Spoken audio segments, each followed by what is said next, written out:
venner, så står jeg her igen. Denne gang er jeg lidt tidlig ude, men det er fordi jeg ved, at der er rigtig mange, der har spurgt mig, hvornår kommer Castello di Longarde, altså fundamentet bag min egen vinkarriere i virkeligheden.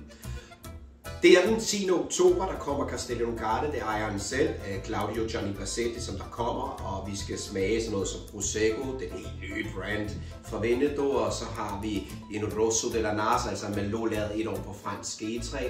Vi har også noget historie, altså en sauce, som hedder Raboso, som vi skal smage, Raboso Doc Piave, og så har vi 2 vine fra deres måske topvin, deres flagskibsvin, Villa Tuscinian, Italiens måske første rigtige Bordeaux-inspirerede vin, før Super Toscan og så videre. Kunne I tænke jer at deltage, så er det altså den 10. oktober kl. 6 som altid, og prisen er 350 kroner.